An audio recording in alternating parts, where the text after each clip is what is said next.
What's going on, everybody? Welcome back to another episode of Let's Play War Thunder. And wouldn't you know it, it's patch day. 1.47.9.22 has arrived. A bunch of cool things have been implemented into the game, but naturally I've lost all my replays that I have gathered up over the past week, which is a damn shame because today was going to be a strictly German episode, and all my replays have been lost. Namely, this little beauty right here, the Panzer 38T. The previous episode I put up had a replay from this little guy, and I've been playing the hell out of this tank a lot since then, and been having some really good games in it. So I was going to feature it in this week's episode, but my replay got lost. So we're going to start from scratch and put together a couple replays today over the tanks, with the tanks that I was intending to feature, and we'll just go from there. But the patch, it implemented a couple things into the game. The ground surfaces have been added to a couple of maps, such as, when you drive over the dirt, you can see your tire marks and things like that. Mud and dirt has been added to a couple tanks. The machine guns are now operational on a couple tanks. So we'll explore all that as we progress through the video. So let's kick things off with a replay here in the Panzer 38T. But I really don't feel bad for showing another replay of the Panzer 38T. I mean, this tank is awesome. The Germans weren't stupid when they adopted this tank from the Czechoslovakians. This tank was awesome for its day and well deserving of its popularity. But here's my first mistake. I'm not quite used to the ground surfaces yet. Watch as I hit the mud, my tank just drops down to this 5 kilometers an hour at the slowest there, trying to get across that muddy riverbed. And my original choice of fighting on this ravine down here to try and harass the enemy on this side of the map, because nobody else on my team is, proving now to be maybe not so well of a thought out idea. Much of my maneuverability has now been stripped away because of all the mud and soft ground that I'm gonna have to put up with down here. But getting some first ranging shots on the enemy here in the middle, dealing some death to that Panzer IV F1.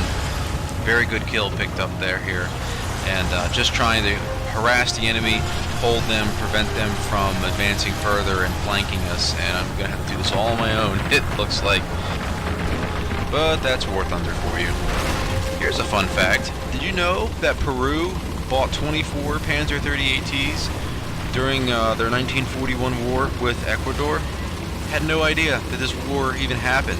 But it took place during World War II. It was completely separate from the main conflict, but nevertheless, 24 Panzer 38Ts were shipped to Peru to assist with their war with Ecuador, and they were devastating.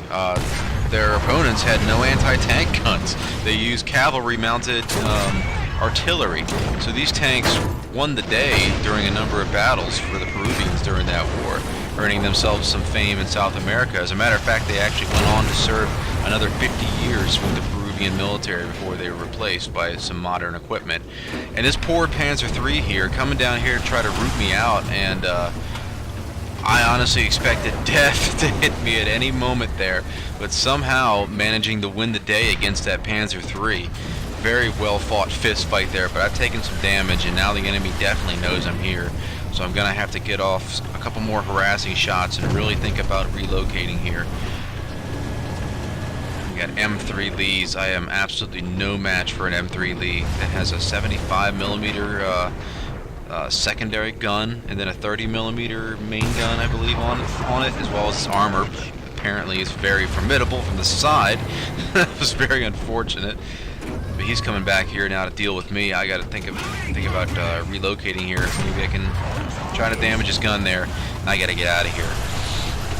One last little fun fact about the Panzer 38T, as I'm relocating my tank here, after Operation Barbarossa and all the fighting in Russia went down, pretty much the Panzer 38T was obsolete, so they managed to convert 351 of them. They just took the turrets off, because they were converting the body of this tank into all sorts of other tanks. The turrets, however, that was my only chance to damage that M3 there. So as I'm going to start taking some suppressing fire here. Yeah, my loader's unconscious. I got to get out of here.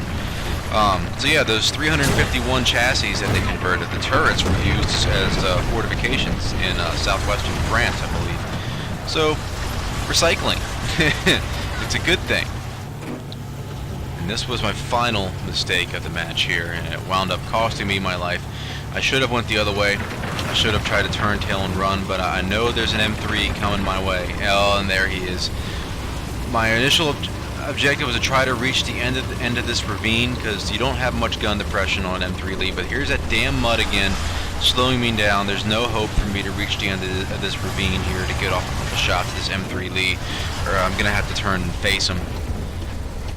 Yeah, I try to fire on the move. I hit the ridge line. I just got to keep moving and hope that I can outrun this Lee. I don't know how good of a player he is. Hopefully he won't follow me down in here. And wait a minute, is he? Oh, he is following me down in here. Well, oh, he hit the mud too, though. He's quickly finding out just how bad that sucks. Oh, crap. Wrong way. Now I lost all momentum, and I'm dead in that Lee's sights. My suspension's been damaged. I took a hit. Loader's unconscious now.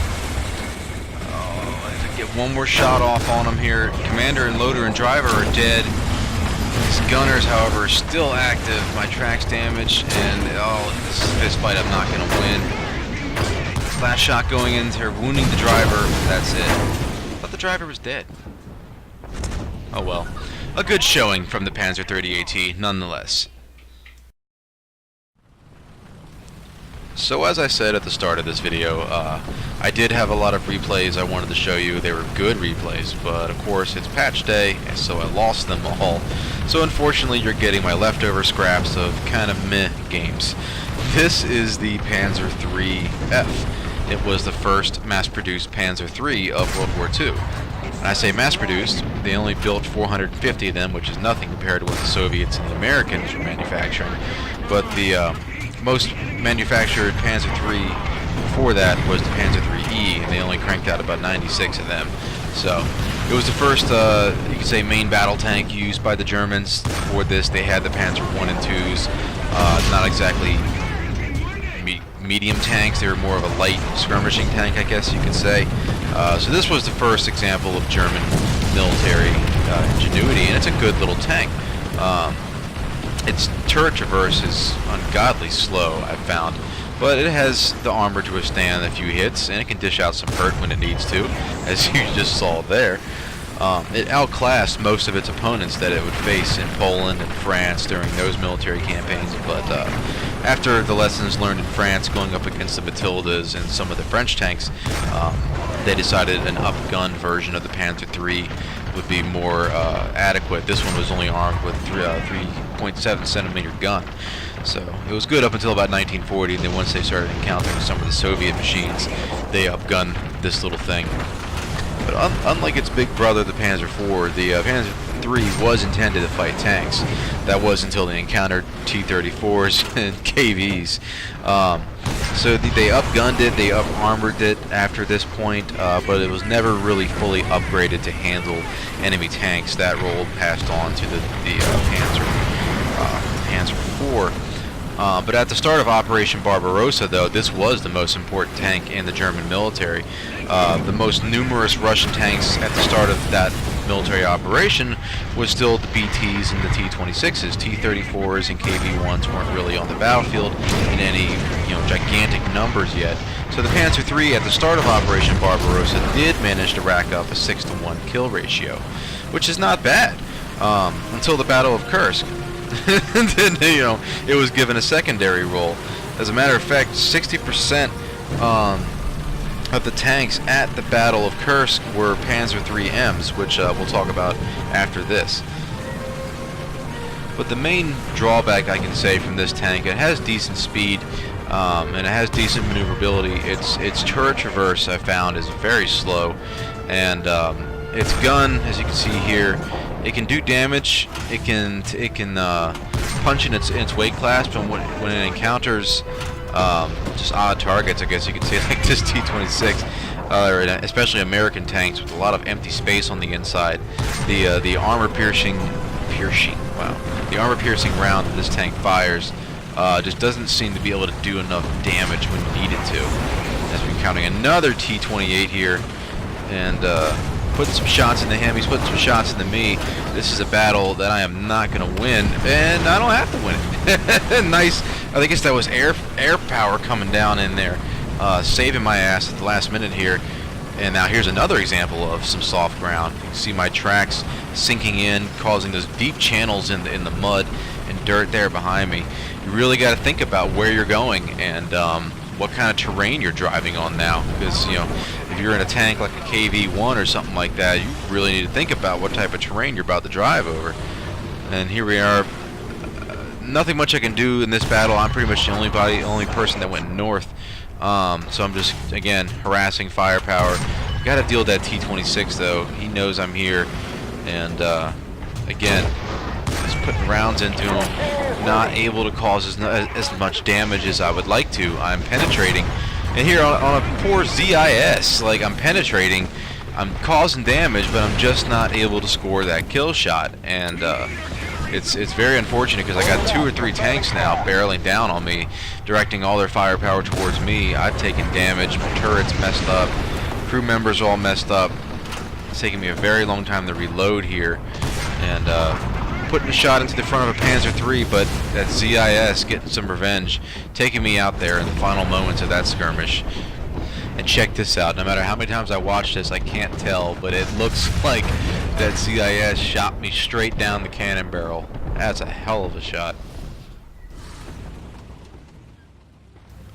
This is the Panzer III-M. This is the tank that I was saying the Germans used at Kursk. It was a good tank. This is the last tank in the Panzer III line. After the Battle of Kursk, Germany decided that the role of tank killing is going to be taken over by the Panzer IV. The remainder of these tanks after that battle were sent back to the factories and converted into Stug assault guns, as well as the remainder of the order that the Germans originally placed for this tank. They originally ordered 1,000, 775 was the number that was changed to after they began to notice that the Panzer IV was proving to be a very useful tank, which then they later decided, screw it, we're canceling the order, and only 250 of these were delivered. The remainder, as I said, were converted. Other features about this thing, it didn't have any escape hatches on the sides, because they were trying to make it traverse water better. They wanted it to traverse deeper bodies of water. In the end, this thing could traverse up to 1.4 meters of water. And it's a good tank. I love this tank. Its battle rating puts it at a nice little sweet spot where you can pretty much prey on most of the tanks you're going to go up against. Like this poor Sherman 105 down here. He's so vulnerable, but there's no way at this angle I can get a shot on him. And he's engaging what looks to be somebody on my team here. So I'm going to do something to try and help my guy out. Light bulb goes off, and I figure if I can back the rear of my tank up against a ledge, I might be able to get enough depression to score a shot down on his turret, but oh, he's dead. Great. Well, I didn't do all this work for nothing. And like I said, it is a good tank. Easily one of my favorite tanks to play as right now in War Thunder. It's 50 millimeter gun. Big improvement over the 3.7 centimeter gun. It still has a tendency to penetrate and just not have enough killing power to really seal the deal, as you can see is about to do on this M16 here. It takes me, I think, 3 or 4 shots to finally take this M16 mobile gun carrier out, which is unacceptable. But it is penetrating, it is doing damage, and I've scored many a one-shot on Panzer IVs and T-34s and things of that nature, so I can say with confidence that this tank is reliable, despite the fact that I don't have any good replays to show you guys today. Sadly, though, at the end of the Battle of Kursk, the Panzer III saw pretty much no frontline use. This is the end of the line for the Panzer III. They were all returned to be Stugs and other gun carriers, as I mentioned before.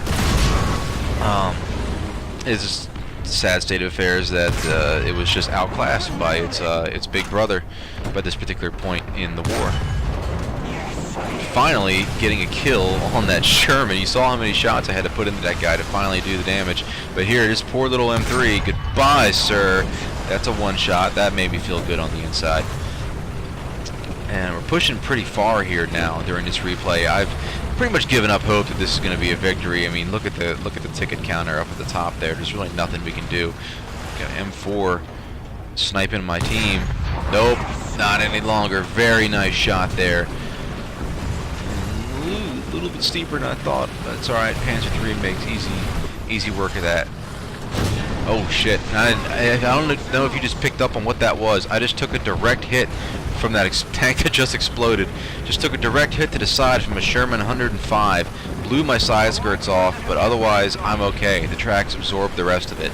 That is the benefit of having these side skirts on this tank. It gives you a second and sometimes a third chance when otherwise you would just be dead. So I'm poking back out now to try and deal with that other Sherman. It's already dead, but here comes a Stug. Not exactly a well-placed shot, hitting just above the driver's viewfinder there. My loader's been reloaded. That's why it's taking me, or my loader's been reloaded. My loader's been wounded. That's why it's taking me a while to reload here. Teammate dealing with that Stug for me though, allowing me time to get up here and get bogged down in some mud as I'm going, what is that, 10 kilometers an hour tops over this muddy terrain. And you can see excellent example of the ground particle effects. My Panzer III is just covered in mud from all the crap I've been driving over throughout the course of this battle. And War Thunder just keeps getting more and more beautiful with each passing patch, with each new little feature that they implement into the game. And like I said, unfortunately, this is going to be a loss for us in the closing moments here. I line up myself a nice target on this M4 on the turret, and if I was in a T-34 or a KV or something like that, that would have been a one-shot right there. That Sherman would have been dead meat, but because of the just lack of major killing power that this 50mm has, I'm unable to finish off this Sherman before the battle ends.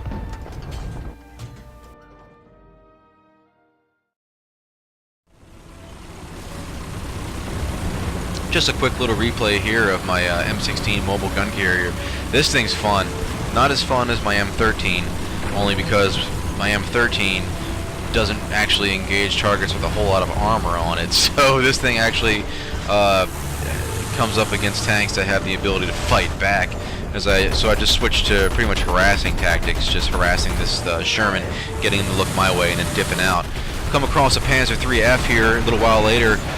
No idea where he came from. He just appeared magically beside me somehow, scoring hits on his tracks. But here I am now getting behind him, setting his engine on fire, managing to take his engine out. Here comes one of his teammates racing down here in his Stuart, and just, good God, I'm penetrating that tank and rocketing in here, smashing into the rockets. I wonder his tank is still able to move. I figured his driver would have been killed off that. My driver's wounded. I'm taking hits as well. Putting some shots down to the side of this Stuart, finishing him off. Light tanks are still Swiss cheese to this thing. But there is plenty of tanks now coming down the hill to engage me. I gotta get out of here. My only avenue of escape is this way. And, oh, here comes more. Not a whole lot I can do. Tracer fire coming in, narrowly missing me. But, unfortunately, just too many tanks, and this thing's too slow uphill. But nevertheless, fun little vehicle to play in the M16 mobile gun carrier.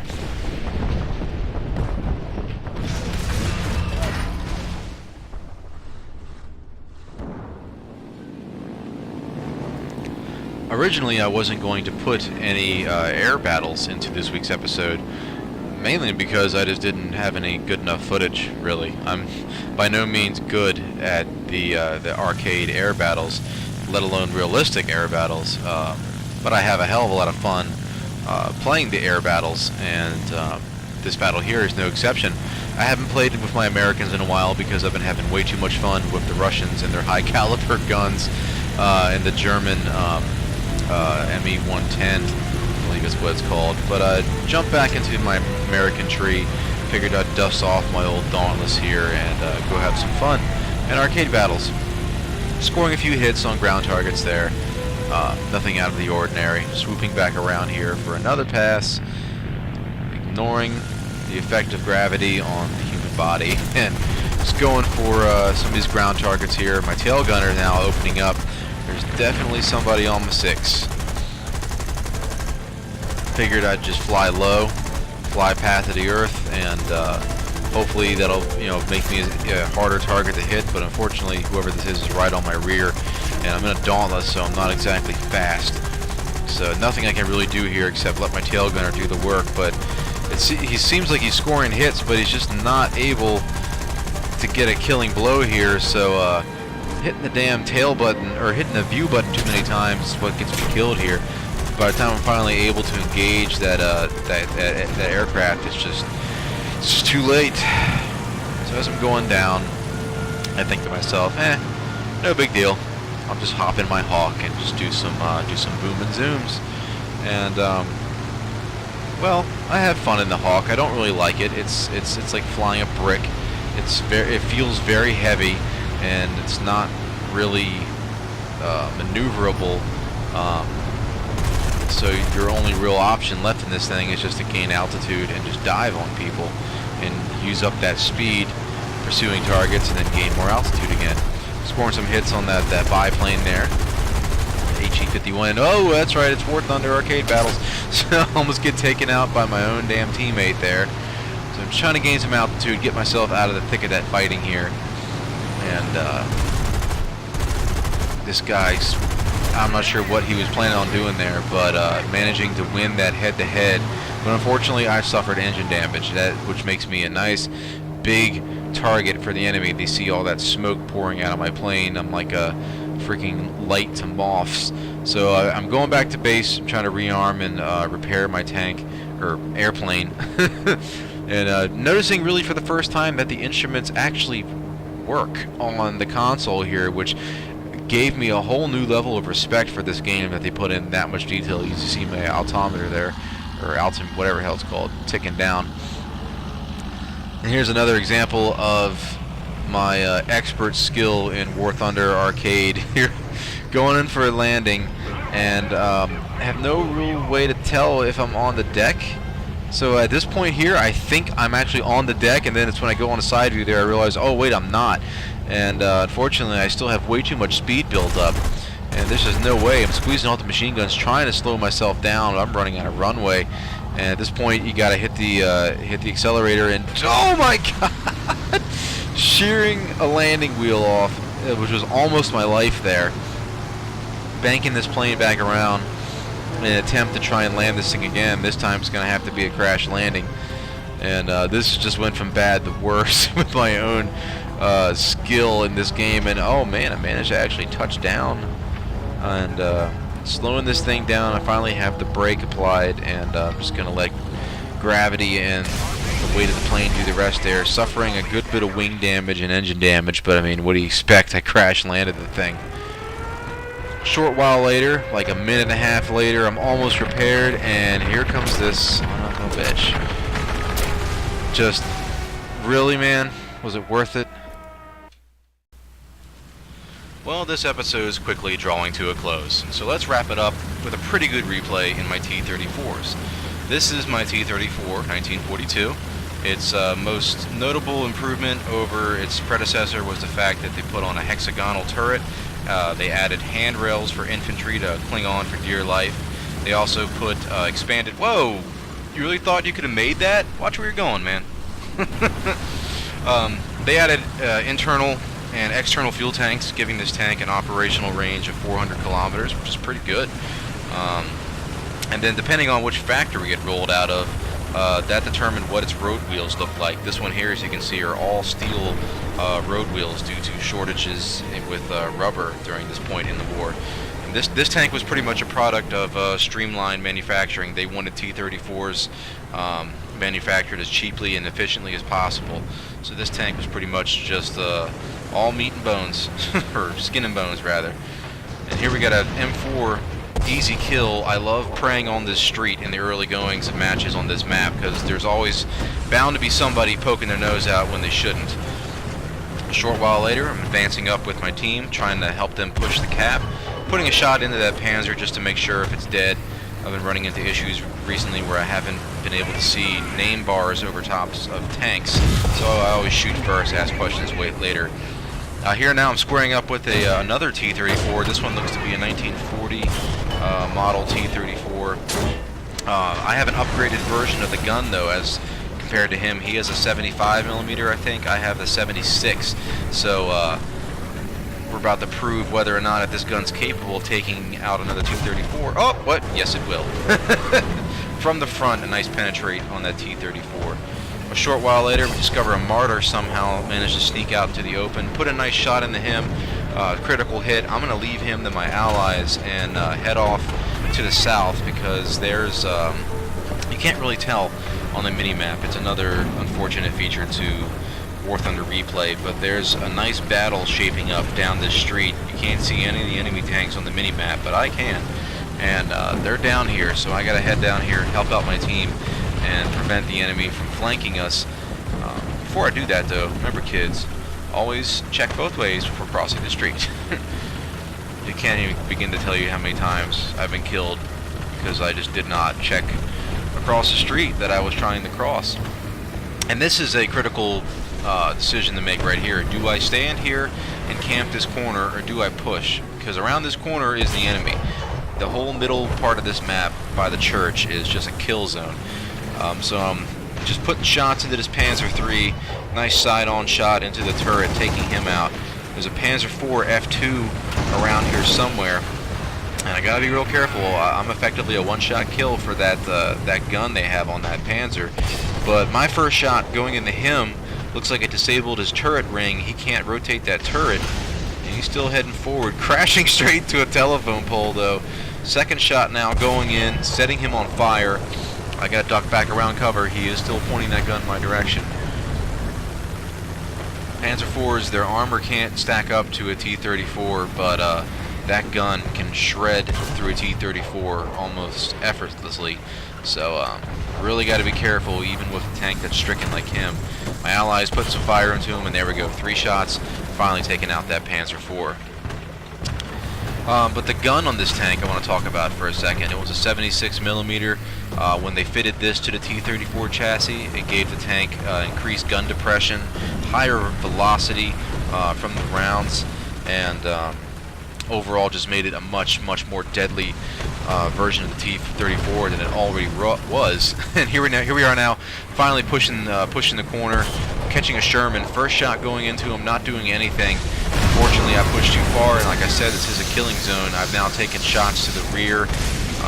No point in trying to repair. I'm dead. I just have to hope I can take out this Sherman. Waiting for him to turn the corner, if he will, and give me a flat target. And yes, he will. Taking out the Sherman, but a short while later, another T-34, ending my life, but not the match. A short while later, I'm out in my T-34 premium tank. This is 1941, I believe, T-34, in the colors of the 1st Guard Tank Battalion. It's a premium tank, like I said, and it's really fun. You don't have as much armor as the 1942 T-34, but you have that 76mm gun, and it's pretty effective. Usually you want to go for flanking tactics with this because it's a pretty quick tank. It doesn't really stand up toe-to-toe with much in its battle rating, but it's really fun to drive. And this street has turned into just a killing field. We got a Chaffee down here, a Panzer IV, and there's another Panzer IV now that's side on. What are you thinking, man? Set on fire by my T-34, easily punching through his hull like a hot knife through butter. Another shot going down the street. I don't know if I'm targeting the Chaffee or the Panzer IV at this point. And it's a beautiful tank. I love the camouflage on it. And there we go. Another shot, finally taking out the Panzer IV. As I am free to now move down the street and support my team. As you see, just burning tanks everywhere. This was a hell of a shootout down the street as the enemy's trying to take the cap from us, which is just to the right on the other side of those buildings. This tank has a pretty storied history, as I'm trying to push the left flank here, trying to wrap around the enemy, try to flank the flank. And oh wait, took a shot in the turret there. Looks like a Panzer IV F2, and gun the engine. swinging around, try to get that frontal armor to bear, and doesn't look like he's going to follow me. The question now is, I guess, is he still going to be sitting there? Yes, he is. What a fool. He should have ran, or he should have chased me, but for some reason he chose to sit right there. This tank, they started to fit the 76mm to earlier T-34s, despite Soviet High Command prohibiting it. Because, like I said, around this period, the only improvements they wanted made on the T-34 was ones that was going to make it cheaper and more efficient to manufacture. However, some T-34s did manage to make it onto the battlefield with that 76mm gun, and they proved very successful. So all further T-34s after this point would be armed with that 76mm gun, which led to the T-34 1942, which I was just driving around earlier. So now we're in the closing stages of this battle, of just hunting down that poor little gun truck, and it's just a matter of killing the enemy as they come out of the spawn. You know, I have no shame. I absolutely enjoy moments like this in War Thunder because they're very few and far between. Nice snapshot going into that M4 there, setting him on fire, and he's pretty much dead in the water as I proceed to just pick him apart in the closing stages of this battle, giving me my 10th kill. So, did you like today's video? If so, give it a like down below. I would really appreciate it. Comment if you have a comment or question for me. And as always, share with a friend or family member that you feel might like my material as much as I enjoy making it. This is a fun hobby to have, and I would love it if you guys would share it with others. So as always, thanks you guys for watching, and I will see you in the next video. Take care.